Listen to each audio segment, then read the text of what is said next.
नमस्कार। कभी सोचा है कि हमारे शरीर के अंदर की एक छोटी सी कोशिका और एक धधकते हुए ज्वालामुखी में कोई कनेक्शन हो सकता है? आज हम इसी तरह के कनेक्शन को ढूंढने निकलेंगे, एक ऐसे सफर पर जो बहुत छोटे से शुरू होकर बहुत बड़े तक जाएगा। और हम ये जानेंगे कि कैसे बायोलॉजी, समाज और नेचर की ताकतें मिलकर हमारी दुनिया और हमारे इतिहास को बनाती हैं। तो आज हम क्या क्या देखने वाले हैं? देखिए, पहले तो हम अपने शरीर के अंदर के सीक्रेट्स जानेंगे, फिर समाज की हेल्थ का हाल समझेंगे, उसके बाद हम नेचर की जबरदस्त ताकत को देखेंगे, इतिहास की कुछ बड़ी आपदाओं से सीखेंगे और आखिर में कुछ यादगार फैक्ट्स के साथ अपनी नॉलेज को और पक्का करेंगे। तो फिर चलिए शुरू करते हैं। तो सबसे पहले अपने अंदर ही झांकते हैं।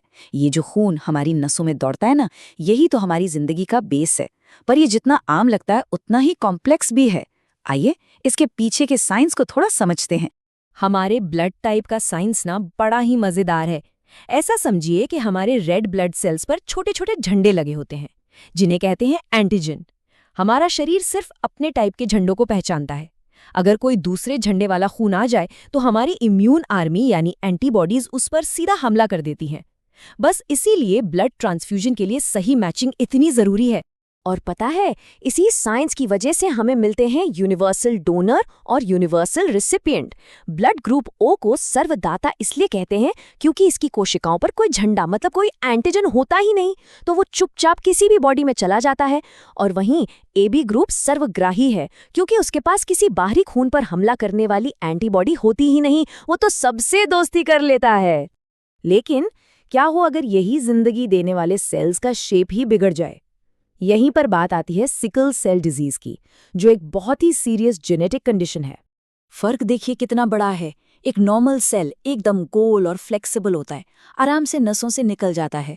लेकिन सिकल सेल वो तो सख्त और हंसिए के शेप का होता है। अब होता क्या है कि ये नसों में फंस जाता है, एक तरह से ट्रैफिक जाम कर देता है, और इसी वजह से भयानक दर्द होता है और कई बार तो जान पर भी बनाती है। सोचिए, एक छोटा सा जेनेटिक बदलाव कितने बड़े नतीजे दे सकता है। तो जैसे एक बीमारी एक इंसान पर असर डालती है, वैसे ही कुछ हेल्थ ट्रेंड्स पूरे समाज को प्रभावित करते हैं। तो चलिए अब जरा जूम आउट करते हैं, इंडिविजुअल बायोलॉजी से पब्लिक हेल्थ की बड़ी पिक्चर पर आते हैं और इसकी शुरुआत करते हैं मोटापे की बढ़ती हुई चुनौती से। ये जो नंबर दिख रहे हैं ना, ये सिर्फ आंकड़े नहीं है, ये एक अलार्म बेल है। नेशनल फैमिली हेल्थ सर्वे बताता है कि भारत में चाहे पुरुष हों या महिलाएं, दोनों में मोटापा लगातार बढ़ रहा है। और इसका सीधा मतलब है हमारे हेल्थ केयर सिस्टम पर भविष्य में बहुत ज़्यादा प्रेशर, और डायबिटीज़ और हार्ट डिजीज़ का खतरा तो बढ़ेगा ही। और अब देखते हैं सिक्के का दूसरा पहलू, जो उतना ही बल्कि शायद उससे भी ज्यादा चिंताजनक है, कुपोषण। ये एक ऐसी जंजीर है ना, जो अक्सर माँ के स्वास्थ्य से शुरू होती है और बच्चे की पूरी जिंदगी को जकड़ लेती है। शुरुआत में अगर सही न्यूट्रिशन ना मिले तो शरीर बीमारियों से लड़ने के लिए कमजोर हो जाता है, और फिर एक ऐसा चक्कर शुरू होता है जिसे तोड़ना बहुत बहुत मुश्किल हो जाता है। तो देखिए, जैसे हमारे शरीर और समाज के अंदर कुछ ताकतें काम करती हैं, ठीक वैसे ही हमारे प्लेनेट के नीचे भी जबरदस्त ताकतें छिपी हैं जो हमारी दुनिया को शेप देती हैं। तो अब हम अपना फोकस शिफ्ट करते हैं धरती की इसी बेहिसाब ताकत पर, यानी ज्वालामुखियों पर। ज्वालामुखी ये एक तरह से धरती के अंदर की आग तक पहुंचने वाले पावरफुल दरवाजे हैं। तंजानिया के किलिमंजारो से लेकर भारत के अपने इकलौते एक्टिव ज्वालामुखी बैरन आइलैंड तक, ये सब हमें याद दिलाते हैं कि हमारा प्लैनेट कितना डायनामिक है और कभी-कभी कितना गुस्सैल भी हो सकता है। अच्छा, एक बड़ी मजेदार बात, इटली का जो स्ट्रोम्बोली ज्वालामुखी है ना, वो इतना रेगुलरली एक्टिव रहता है कि सदियों से जो नाविक वहां से गुजरते थे वो इसे एक नेचुरल लाइट हाउस की तरह इस्तेमाल करते थे। इसीलिए तो इसका निकनेम पड़ गया भूमध्य सागर का प्रकाश स्तंभ। तो एक तरफ तो है नेचर की ताकत, लेकिन कभी-कभी इंसान की बनाई टेक्नोलॉजी भी उतनी ही या उससे भी ज्यादा खतरनाक साबित हो सकती है।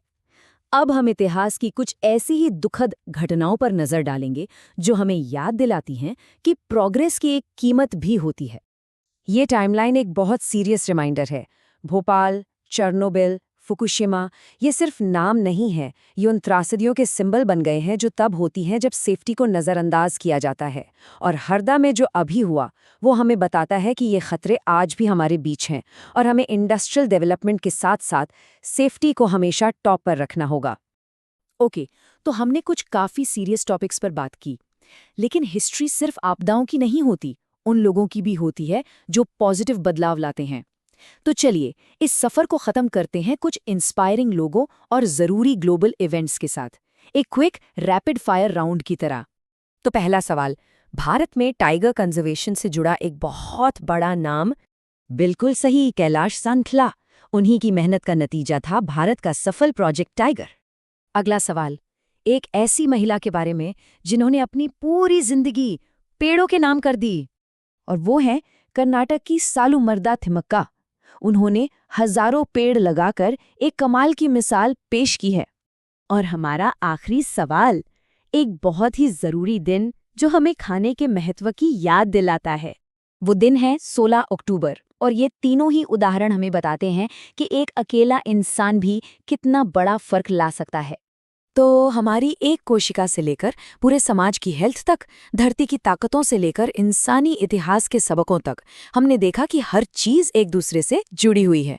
तो आखिर में एक ही सवाल बचता है कि इस सारी जानकारी, इस पूरी समझ का इस्तेमाल हम एक ज़्यादा सेफ, ज़्यादा हेल्दी और एक बेहतर कल बनाने के लिए आखिर कैसे कर सकते हैं।